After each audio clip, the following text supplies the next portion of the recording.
Yeah. All right. I wouldn't do that. You wouldn't break why? Not on purpose. Okay. Ecology. Now we are getting into field sampling and how to sample fields and animals and things correctly. We've kind of done a little bit.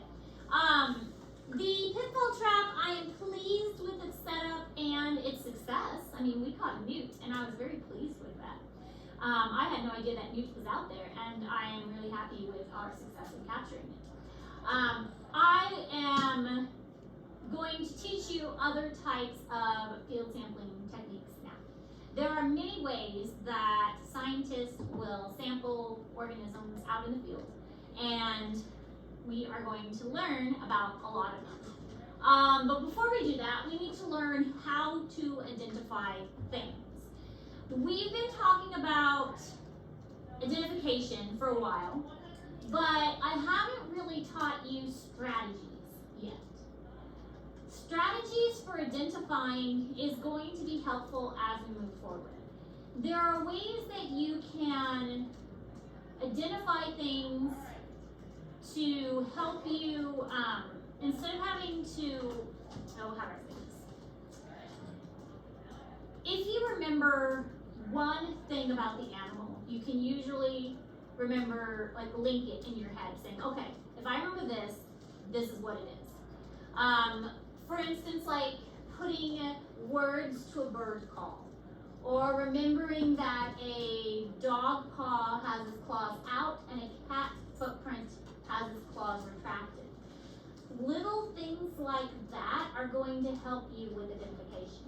And so that is what I'm going to teach you now, is those little tips and tricks to identification.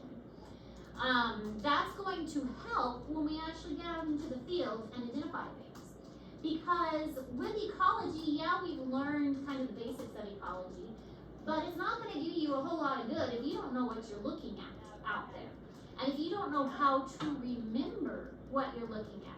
When I took my courses in wildlife ecology and conservation, I had a whole semester of ornithology, a whole semester of mammalogy, and a whole semester of herpetology, a whole semester of invertebrate zoology, a whole semester of entomology, and most of those classes were identification and how to remember what something was.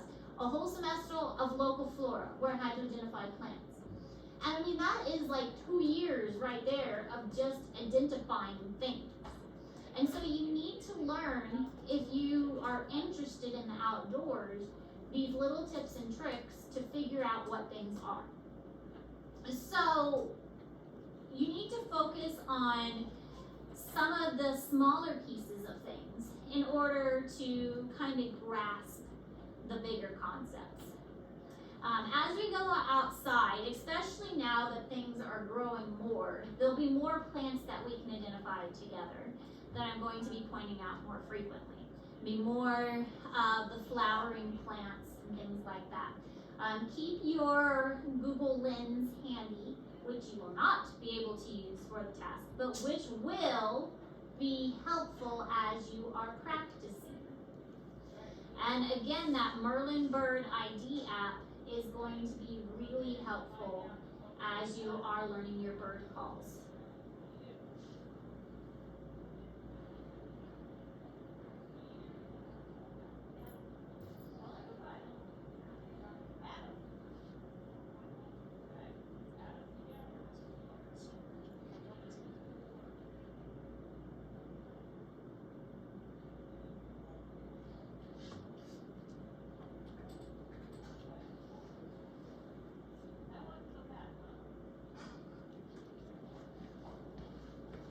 Maybe so. Oh, So, animal tracks. Animals leave behind evidence that let us know that they were there. You don't always see the animal itself. Now, I don't know why this person felt the need to pick up animal feces, but he did with his bare hands. But feces is a good indicator that an animal was in the area. The droppings that they leave behind can actually tell you quite a bit about the animal. What type of animal it was, how healthy the animal is, what the animal was eating, and what kind of food resources were available in that area. So, if you have pets, you can tell the health of your pet by looking at their leftover feces. It's called scat in the wild. Scat is basically feces. But also you can look for things like prints and claw marks, feathers, fur, or sheds, nest holes or dens, trails in the woods. Smells can indicate an animal is near. If you've ever smelled a skunk, then that's a good indicator. Sounds such as birds or frog calls, or other animals calling also. When we were at the zoo, we took my kids to the Kansas City Zoo on Friday. There were all sorts of animals calling. And so just hearing the animal calls is an indicator that an animal is nearby.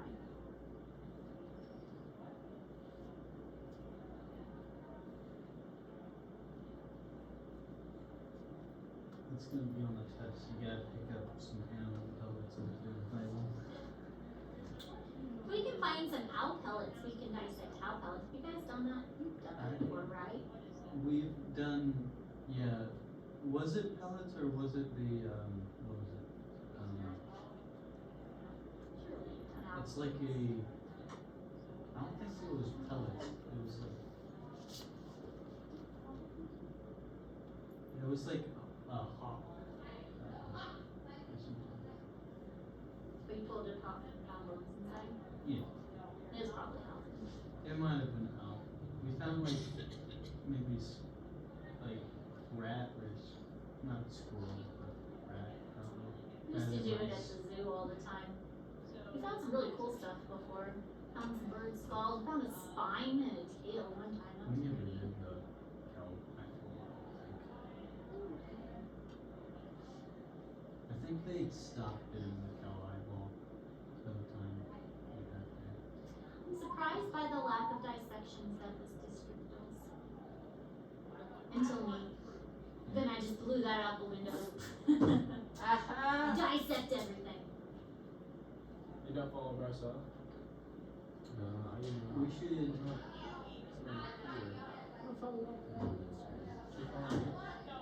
Bryce, you wanna follow? I thought we did like frogs at one point. I feel like we did that in the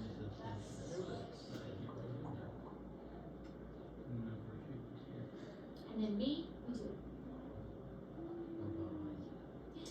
Alright, so animal tracks, the basics. There are many Yeah, what was the cover?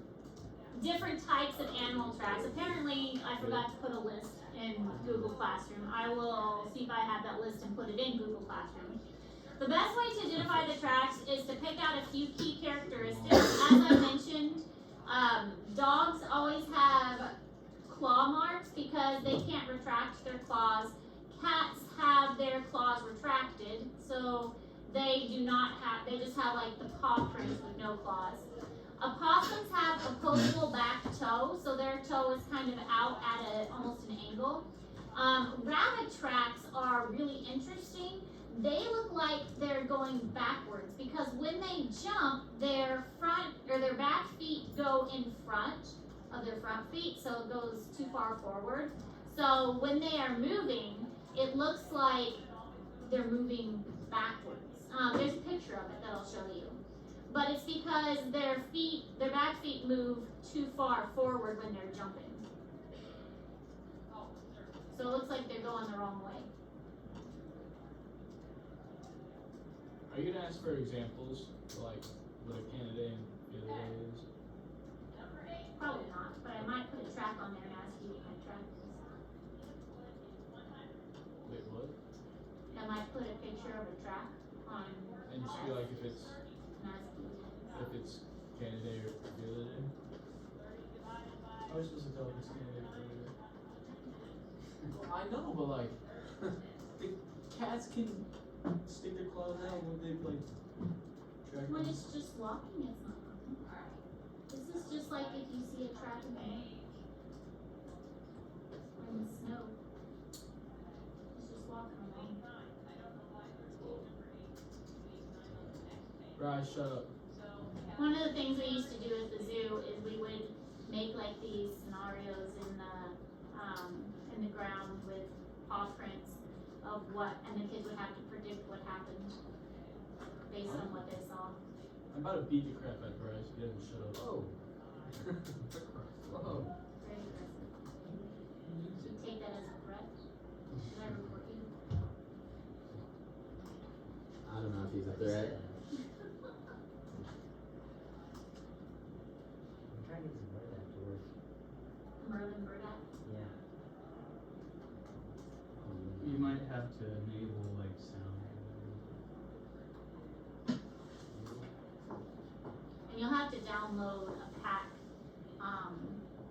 either the Central pack, or if you want, the whole North America pack. Maybe that's my.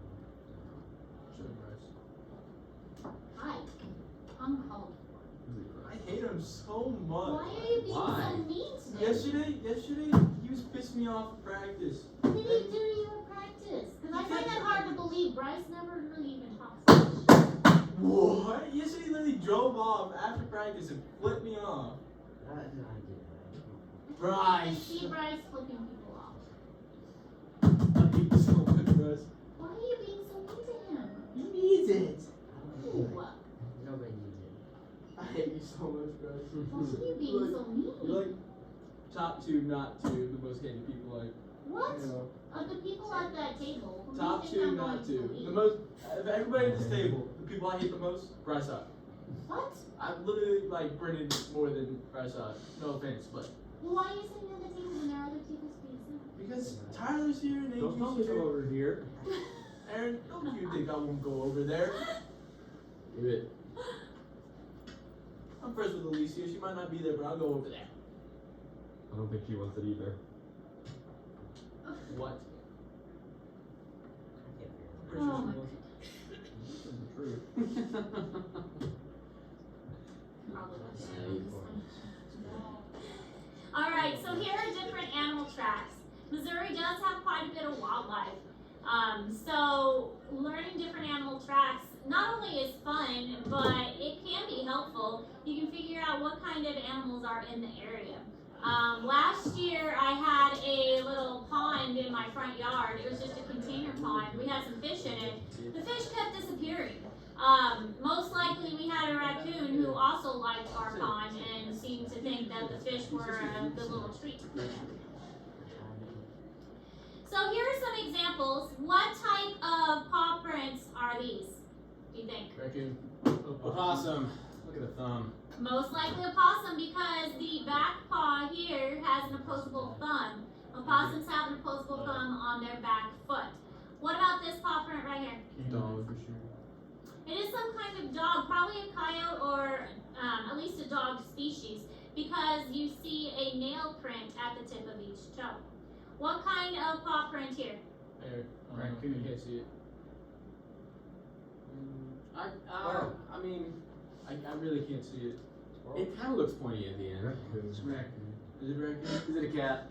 I think I would go with skunk on this one. Huh. Because the Same thing. elongated foot here in the back looks Really more can see it. skunk to me. And skunks usually have a kind of a shorter front foot. So this would be the back and this would be the front. So I'm What? thinking Oh, okay. skunk on this foot. Now this one is obviously what kind of animal? White tail deer. Tail Rabbit. This is a rabbit. Oh. But the arrow Bryce! indicates which direction the rabbit is actually going. The back feet are the bigger feet, but the front feet are the smaller feet. It looks like, even though this is the back feet, that maybe the rabbit's going this direction, but that's not the case.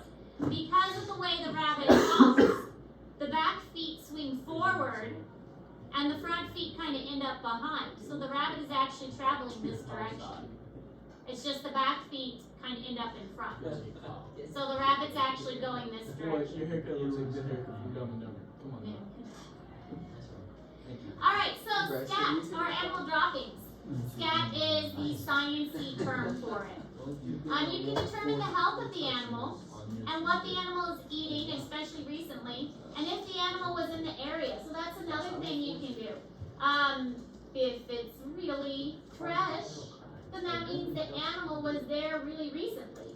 If it is really dried and crispy crunchy, then obviously the animal wasn't there very recently. Wild. The size and form will help to tell you what kind of animal it is, the age of the animal as well. If it's pellet form, it's most likely, you can determine if it's a deer or if it's a rabbit versus a canine or if it's a cat. The shape of it will also help the general location of it. If it is near a tree or if it's near a water source. What's located in it is its berries, fur, scales, feathers. If there's parasites in it, if you have a pet and you notice parasites in their feces, then yeah, that's going to be an issue. You can determine the health of it. This all can be applied to owl pellets too. I mean, you can, is the owl pellet fresh? Is there a lot of owl pellets in one area? What is in the owl pellet? That'll help you determine what that owl is eating. So all of this is important indicators of the health of the animals in that area. What? This call all? Oh, this can all be probably. Try to stop this looking at me, I can will all slap apply. you.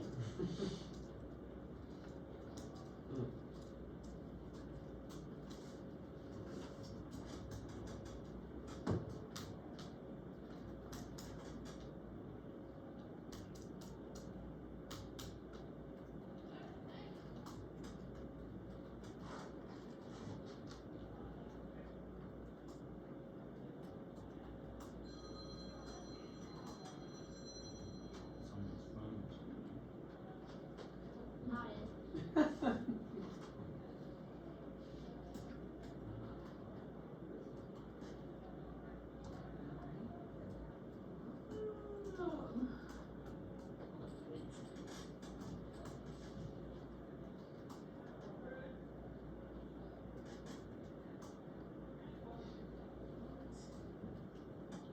What's so funny, Bryce? Alright, keep Maybe looking. what you're saying. I'm not saying anything. Quit looking at I me. didn't have to separate you two. You might have to. Yeah, you might have to move Give me a slack. favor. I. He needs it. He You're needs not it. slack. usually this grumpy. I'll show you aggressiveness. More than Man syndrome's mildly. hitting hard today. Tyler, you're gonna just have to keep them. Well, I was especially doing a him. good job over here. 'Cause Yeah. I don't think Bryce is doing. I mean, Bryce is just Say sitting. anything. Bryce is I- not just sitting. Just negative. Sorry.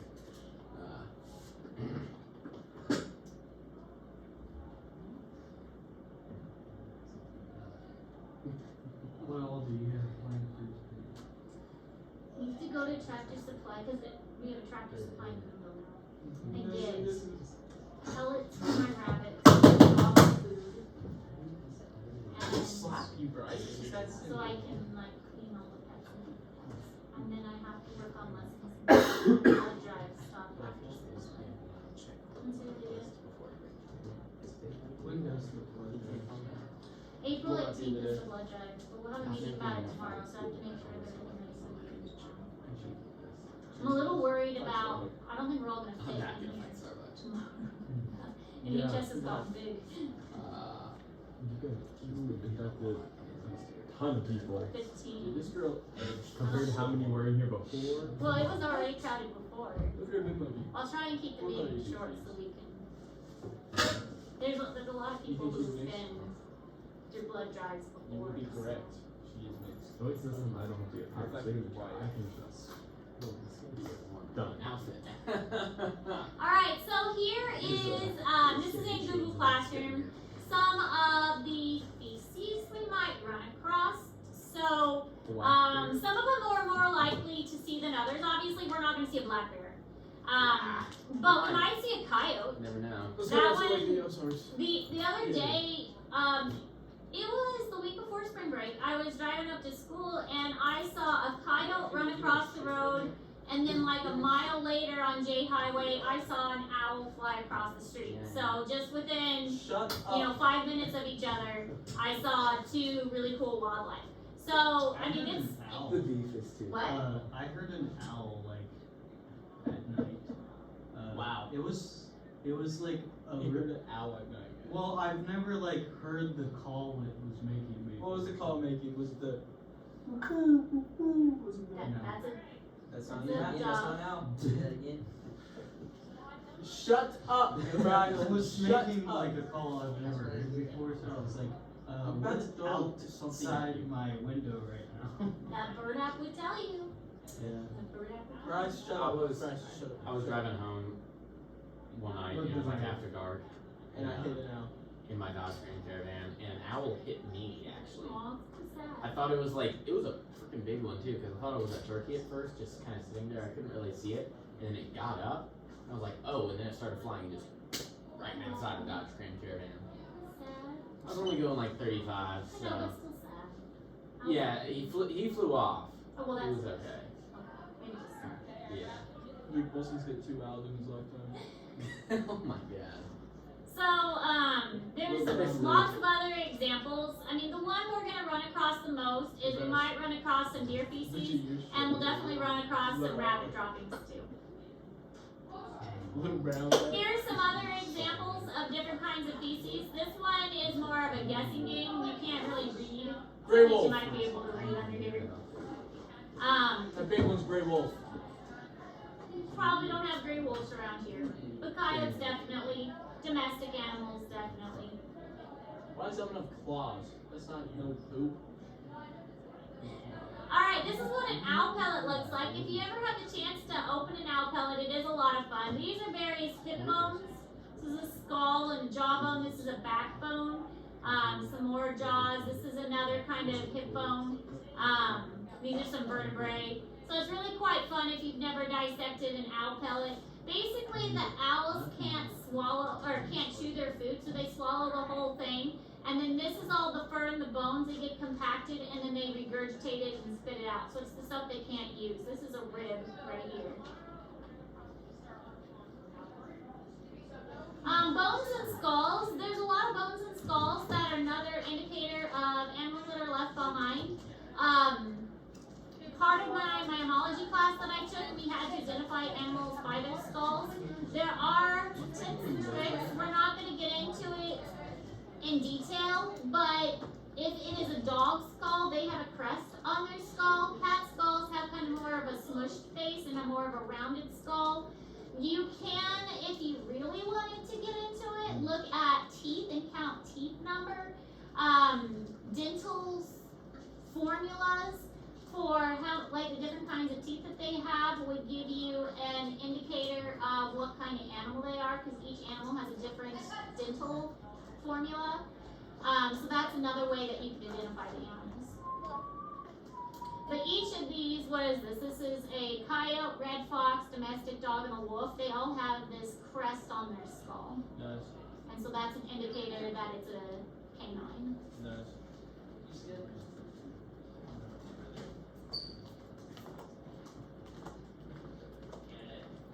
Did I just walk out? Talking. He's nice. He's polite. He knows the rules. Brian, shut up. I'm not talking to you. Shut up. Didn't say a single word to you. Say a single word. Yes, you did. You literally were looking at me talking. You thought you were saying a word to me. So shut up. Just shut up. We're having some marital issues. So stop touching me. I didn't say I wanted to be a part of it either. That is so funny.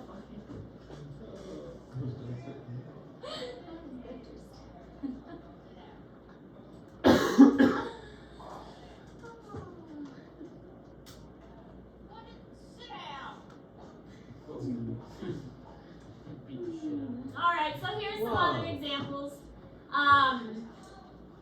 For rodents, rodents actually have teeth that continuously grow, so they're pretty easy to identify.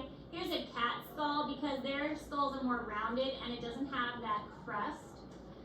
This one does have a crest, so this one would probably be a coyote or a dog skull. This one, again, would be some kind of rodent skull, maybe a beaver because of the size. This would be more like a cow skull or an herbivore skull, or maybe a deer, depending on the location. It's hard to tell based on the size here. So looking at the teeth, Herbivores are gonna have the flatter teeth in the back. Carnivores, of course, are gonna have sharper teeth. You can really get a lot of information based on a skull that you find. Yeah, I can see what you're Alright, so other indicators. Animal calls. Birds and frogs specifically have very unique calls. I've been trying to train you on this when we go outside.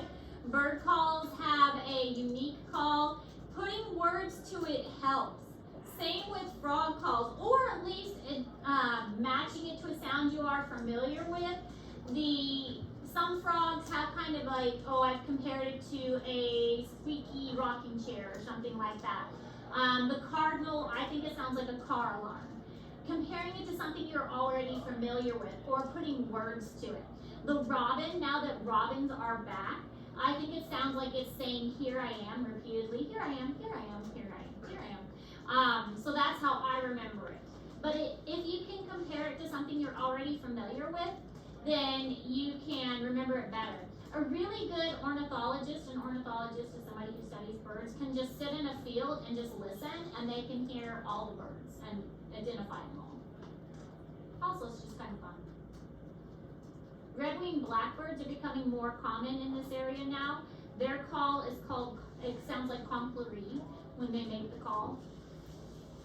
And I'll point those out to you the more that I hear them outside.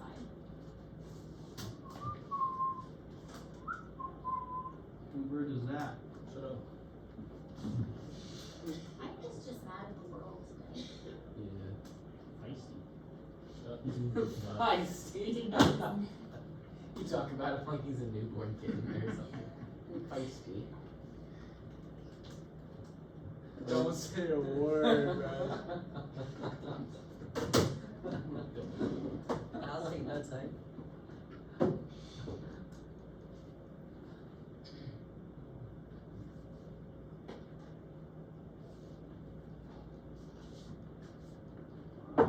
Shut up. Oh, burn. Shut up. That's wonderful. Talk your head, not everybody else will shut up.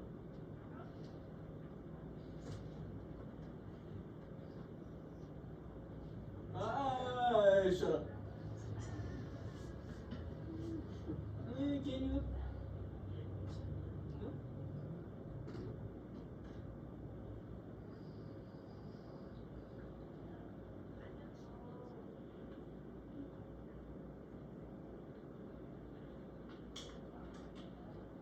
So we've already got a list of birds that you need to know on your field guide.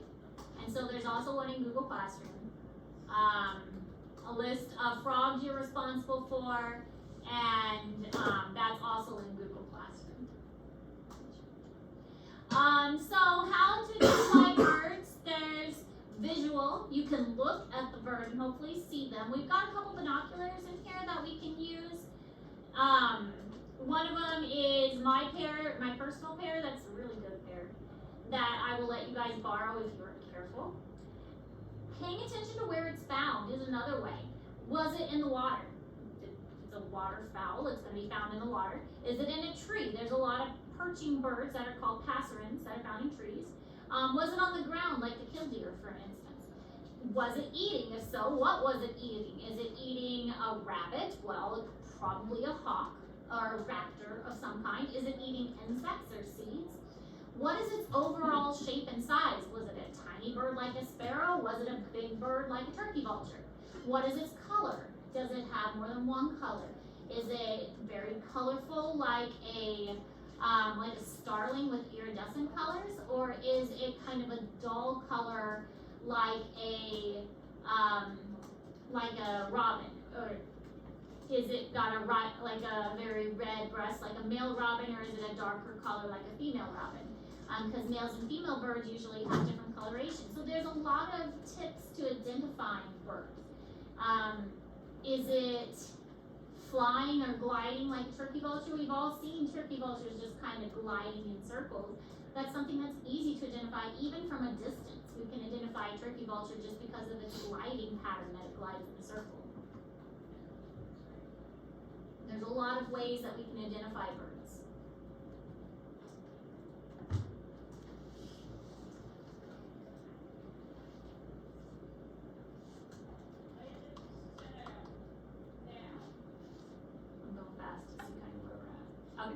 we're gonna go ahead and pause here for today and pick back up here tomorrow. We will go outside sometime this week. I'm just waiting for the weather to be a little more cooperative and practice some of our ID skills.